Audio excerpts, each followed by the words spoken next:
Sa mundo ng esports, kabubukas lang ng bagong season ng MPL Philippines pero naging maingay na ang bakbakan ng 8 esports team. Kabilang na dyan ang tapatan ng bagong team na Aurora Gaming at ang mga bagong mukha ng Blacklist International. Ang mga naging kaganapan sa Week 1 ng MPL Philippines Season 14 tinutukan ni Millie Borja.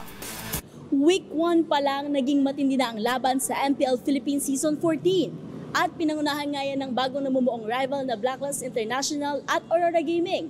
At sa unang pagtatapat, agad pinatunayan ng Aurora Gaming na sila ang team na dapat abangan ngayong season.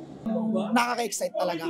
As in, kahit ako sobrang excite ako, kahit hindi ako fan, kung hindi ako viewers, na-excite talaga ako kasi gustong-gusto ko din talaga makalaban si Haji, si Oheb, si Kimpoy, lahat talaga naging former teammate ko, pati siyempre si Coach Bon. Ganyan inilarawan ni Aurora Captain at roamer Rene J.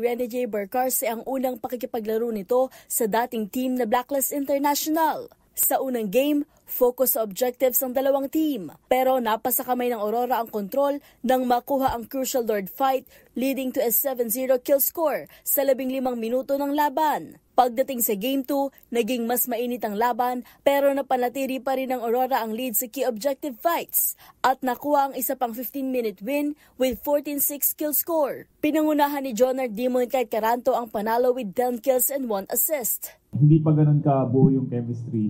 Pero yun nga, mas naging maganda yung chemistry namin ngayon kaya mas nanaig kami.